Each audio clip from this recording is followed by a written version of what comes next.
여러분 안녕하십니까. 아침의 매일경제 이상훈입니다. 오늘자 신문들의 일면에는 어떤 톱 기사들이 실렸을까요? 먼저 보겠습니다. 매일경제 신문이 준비되어 있습니다. 고장난 경제정책 보수 답답하다. 누가 한 말일까요? 전국 지역상위 회장들 설문조사를 했는데 이런 의견들이 많이 나왔다고 합니다. 전국 지역상위요. 오는 15일 청와대에서 문재인 대통령과 만날 예정인데 매일경제신문이 미리 그분들의 목소리를 전달을 했습니다. 15명 가운데 9명이 지금이 위기 상황이다 이렇게 진단을 했습니다. 노조, 시민단체 그리고 정부 압박에 지금 같으면 사업을 접고 싶다 이런 말을 하는 분들이 많이 있었다고 합니다. 답답하다. 미세먼지도 답답한데 경제 상황도 답답한가 봅니다. 자, 다음은 중앙일보로 가겠습니다. 서해 건너오는 중국발 미세먼지 잡았다. 증거를 찾았다는 겁니다. 여기 보시죠. 서해 600m 상공에서 첫 기상 항공기가 실측을 했습니다. 찾아낸 겁니다. 안면도의 육상 해상 측정치보다 상공이 더 높게 나왔답니다. 지금까지 중국은요, 여기 있습니다. 서울의 미세먼지는 서울산이다. 중국에서 온 거 아니다. 이렇게 발뺌을 했는데 증거가 딱 잡혔습니다. 전문가들은 국내 미세먼지의 최대 50%는 중국에서 온 것으로 보고 있습니다. 그러나 중국은 딱 잡아떼고 있죠. 자, 이번엔 한겨레 신문 보겠습니다. 모르쇠 전략 양승태 검찰 구속영장 청구할 듯 이렇게 돼 있습니다. 지난 금요일 10시간 넘게 조사를 받았는데요. 그날 당시에 조서를 열람하고 갔습니다. 그런데 다음 날 다시 검찰에 출석해서 조사를 받으러 온 게 아니고 조서를 열람하고 갔습니다. 이틀에 걸쳐서 조서를 열람한 겁니다. 굉장히 철저하게 뭔가 준비한 모양새인데 검찰 구속영장을 청구할 듯한데 법원이 과연 발부할 것인가? 이 부분도 관심입니다. 자, 마지막으로 서울신문 보겠습니다. 청구권 협상 여부 30일 내 답하라. 일본의 고발이다. 이렇게 돼 있습니다. 자, 청구권 협상 여부. 그러니까 우리한테 뭔가 협의를 요청하는 거는 그럴 수 있습니다. 그런데요. 외교 문서에 그리고 외교적인 행동에 30일 내에 답하라고 상대국에 얘기하는 거는 굉장히 이례적이고요. 외교가에서는 매우 무례한 것이다라고 분석을 하고 있습니다. 징용 판결 협의 요청 문건에 이례적으로 30일 내에 답하라고 적시를 했습니다. 일본이 어떻게 보면 우리한테 경고 비슷한 표현을 쓴 건데요. 상대국 주권을 무시한 심각한 외교 결례란 지적이 나오고 있습니다. 일본 왜 이러는 겁니까? 뒤에서. 자, 지금까지 일면 기사 짚어봤고요. 오늘도 네 분의 패널께서 나오셨습니다. 한 분씩 소개해드리겠습니다. 먼저 최경선 매일경제 논설위원 나오셨고요. 최창렬 용인대 교수, 한민수 동국대 교공교수, 윤기찬 변호사 자리하셨습니다. 안녕하세요. 안녕하세요. 안녕하세요.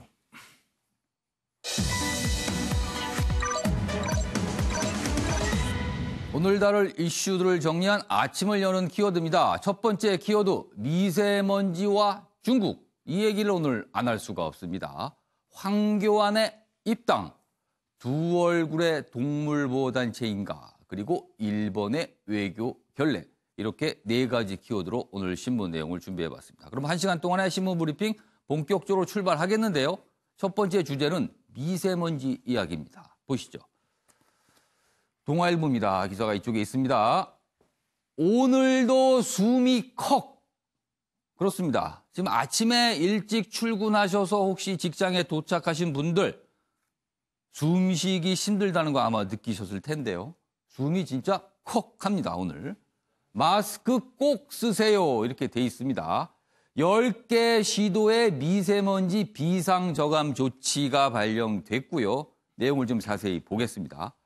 새해 최악의 미세먼지가 발생한 것은 중국 북부지방 고기압의 영향으로 대기가 정체된 상황에서 국내외에서 유입된 오염 물질이 계속 축적됐기 때문이다. 이렇게 돼 있습니다. 그래서 지금 서울 지역은 노후 경유차 운행이 제한됐고요. 공공기관 임직원 차량은 2부제를 지금 시행 중입니다. 그래서 여러 가지 저감 조치를 하고 있는데 워낙 공기질이 나쁘기 때문에 이런 게 과연 효과가 있을까 이런 지적도 나오고 있다고 합니다. 자, 그럼 미세먼지 하면은 중국 얘기를 안 할 수가 없습니다. 다음 기사 보겠습니다. 중앙일보 기사입니다.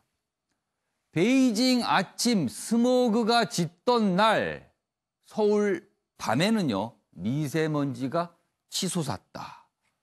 자, 베이징의 아침에 일이 터지면요 서울에는 밤에 뭔가 나타납니다. 그렇다면 시차가 있거든요. 그렇다면 미세먼지와 이런 오염물질이 서해를 건너오는데 시간이 걸렸다는 게 이해가 됩니다. 자, 그동안 중국은 일명기사 아까 전해드렸지만 서울 미세먼지는 서울 거다. 근데요, 그게 아닙니다. 태반이 중국 거로 드러났습니다.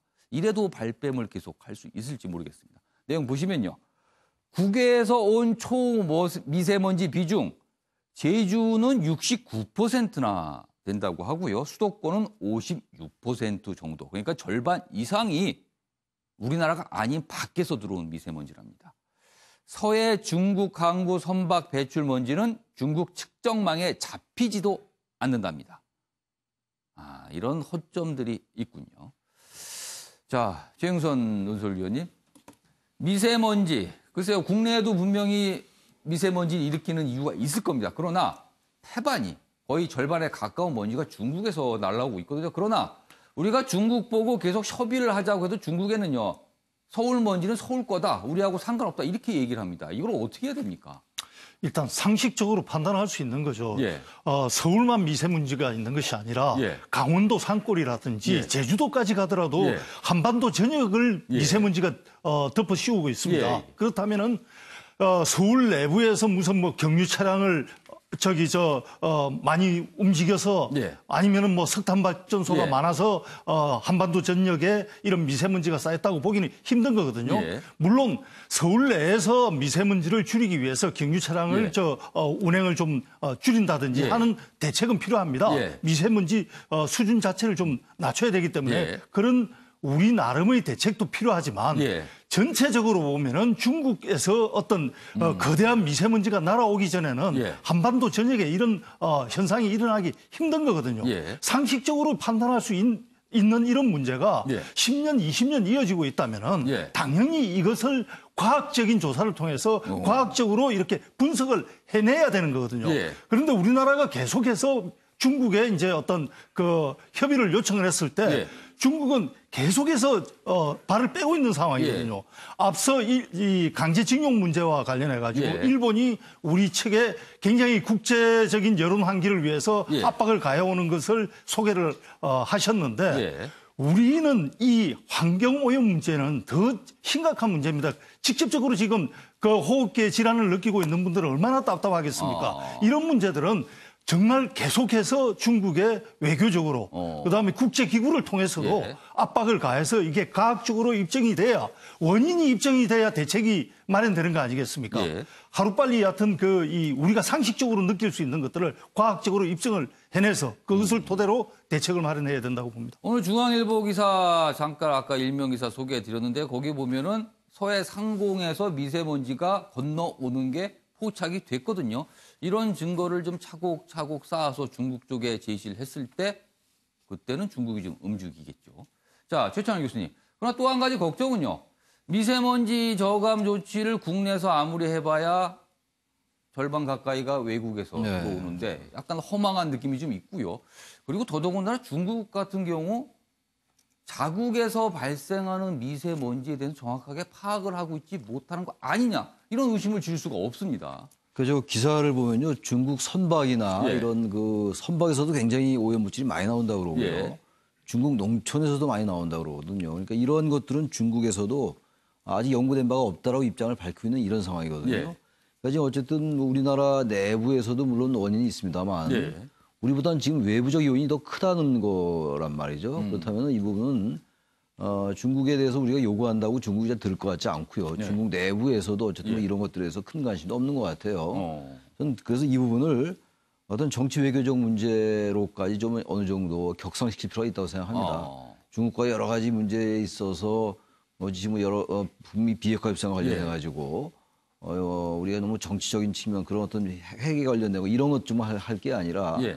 이런 부분들을 이제는 북미 협상과 또 미국과 중국과의 관계 그리고 중국과 북한과의 관계에 있어서도 우리가 이 부분을 어쨌든 공식 의제로 이걸 뭐 정치 협상에서 공식 의제로 예. 하기는 어렵다 하더라도 이건 왜냐하면 민생에 관련된 문제 아니겠어요? 외교라는 게 모든 게 다 민생이죠. 예. 그래서 이 부분은 여러 가지 과학적인 데이터를 정확히 제시하는 건 물론이고 예.